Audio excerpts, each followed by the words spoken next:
Hello everyone, हजुरहरूलाई स्वागत छ मेरो युट्युब च्यानल इको संसारमा।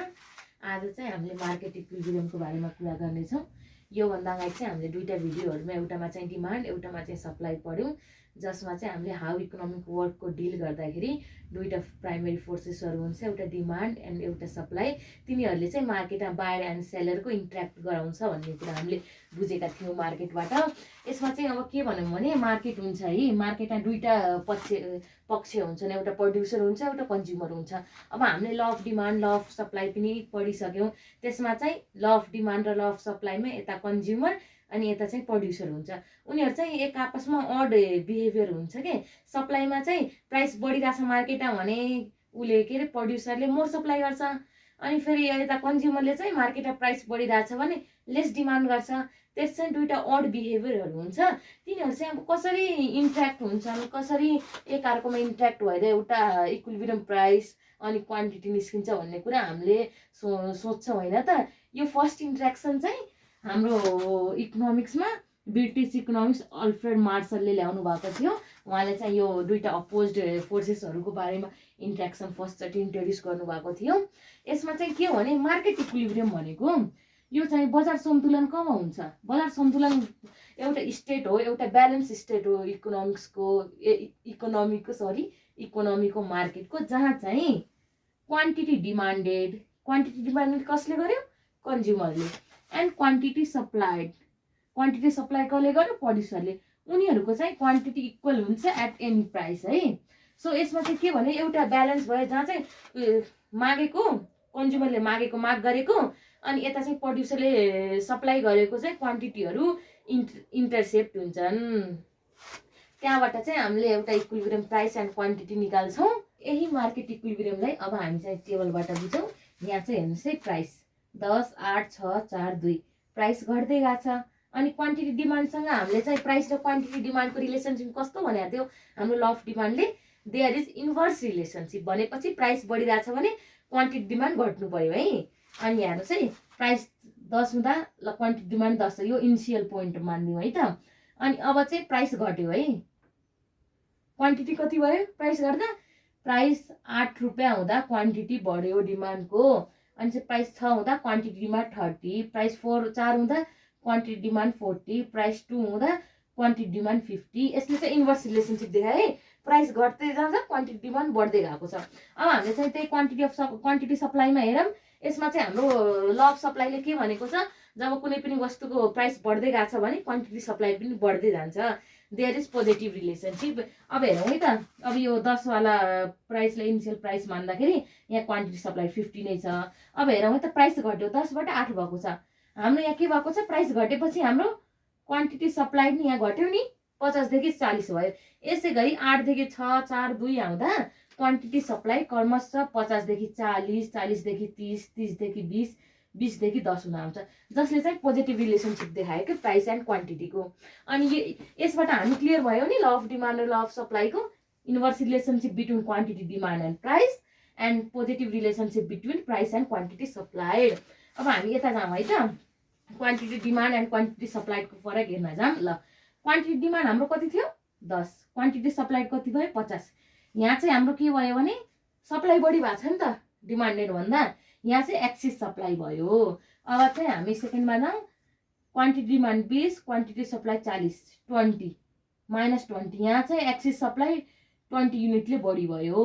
अब चाहिँ हाम्रो यहाँ क्वान्टिटी डिमान्ड 30, क्वान्टिटी सप्लाई 30। यहाँ क्वान्टिटी हेर्नु भने इक्वल भएको छ नि यहाँ क्वान्टिटी हो। यसरी चाहिँ अब यहाँ चाहिँ हाम्रो फरक चाहिँ 0 आयो। यहाँ चाहिँ इन्टरसेप्ट गर्यो।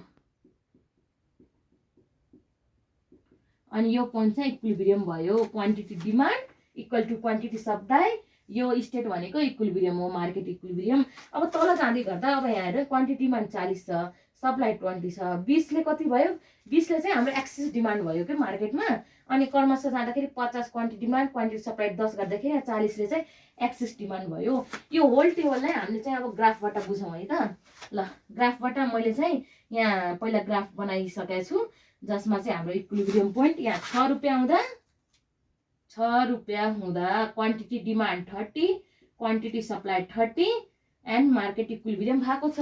अनि मैले चाहिँ मार्केट इक्विलिब्रियम देखाएको छु। फर्स्टमा प्राइस 6 रुपियाँ, क्वान्टिटी डिमान्ड 30 क्वान्टिटी सप्लाई 30 यसले चाहिँ इक्विलिब्रियम प्राइस दियो दुईटा डिमान्ड एन्ड सप्लाईले इन्टरसेप्ट गर्यो नि त अनि हाम्रो चाहिँ क्वान्टिटी इक्विलिब्रियम क्वान्टिटी चाहिँ 30 इक्विलिब्रियम प्राइस चाहिँ 6 अब यो ई पोइन्ट इक्विलिब्रियम पोइन्ट ईबाट माथि हेरौँ है त माथि हेर्नु त डिमान्डको हेर्दाखेरि 10 रुपियाँ हुँदाखेरि डिमान्ड 10 थियो 8 रुपियाँ हुँदाखेरि 20 थियो है अब यहाँ हेरौँ है त यहाँ पनि अब क्वान्टिटी सप्लाइड प्राइस 10 हुँदाखेरि 50 प्राइस 8 हुँदाखेरि 40 भयो घट्यो अनि यो वाला यीदेखि माथिको पोइन्टलाई मात्रै तपाईँले देख्नुभयो नि हाम्रो सप्लाई चाहिँ एक्सेस देखाएको छ है डिमान्ड हाम्रो यहाँसम्मको छ है सप्लाई हाम्रो यो पुरै एक्सेस सप्लाईमा पर्यो क्या यति चाहिँ हाम्रो एक्सेस सप्लाई भयो क्या यो प्राइस 10 रुपिज हुँदाखेरि यति चाहिँ हाम्रो क्वान्टिटी डिमान्ड थोरै थियो क्वान्टिटी सप्लाई धेरै भयो अनि यीदेखि दुईटै पोइन्टहरूमा चाहिँ हाम्रो सप्लाई धेरै भयो एक्सेस सप्लाई भयो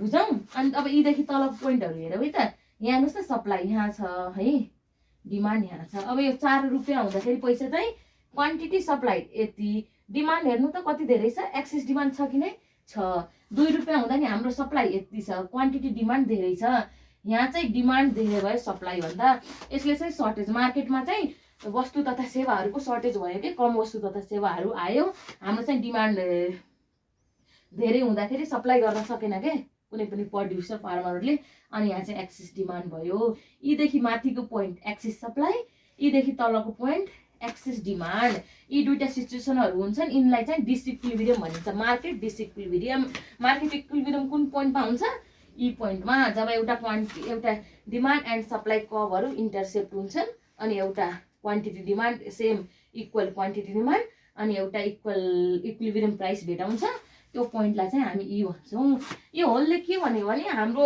मार्केटमा चाहिँ दुईटा पर्सपेक्टिभ हुन्छ एउटा प्रड्युसरको एउटा कन्ज्युमरको उनीहरूको अड बिहेभियर हुन्छ प्राइस बढ्दा प्रड्युसरले सप्लाई गर्ने भयो अनि त प्राइस बढ्दा चाहिँ कन्ज्युमरले लेस डिमान्ड गर्ने भयो यिनी दुईटा फोर्सेसहरूलाई अड फोर्सेसहरूलाई हेर्नु त यो डाउनवर्ड स्लोपिङ छ यो अपवर्ड स्लोपिङ छ अनि यी दुईटा अपोजिट फोर्सेसहरूलाई चाहिँ एउटा ठाउँमा इन्टरसेप्ट गरेर त्यहाँबाट चाहिँ इक्वल क्वान्टिटी निकालेर इक्विलिब्रियम क्वान्टिटी र त्यसैले चाहिँ इक्विलिब्रियम प्राइस सेट गरेर अनि यसरी चाहिँ मार्केट इक्विलिब्रियम हुन्छ दुईटा फोर्सेसहरू एग्रिमेन्टमा आउँछन् एउटा प्राइस र एउटा क्वान्टिटीमा त्यही क्वान्टिटीमा प्रड्युसरले सप्लाई गर्छ अनि कन्ज्युमरले किन्छ यसरी चाहिँ हाम्रो होल इकोनोमी अनि मार्केट चाहिँ इक्विलिब्रियम अनुसार चलिराखेको हुन्छ आई होप यो त हजुरहरूले सबैले बुझ्नु होला मार्केट इक्विलिब्रियम बनाएको हो जहाँ चाहिँ क्वान्टिटी डिमान्ड एन्ड क्वान्टिटी सप्लाईको इन्टरसेप्ट हुन्छ इन्ट्र्याक्ट हुन्छ उनीहरू एउटा क्वान्टिटी निकाल्छन् उनीहरूले दुइटै राजी भएर त्यसले चाहिँ प्राइस सेट गर्छ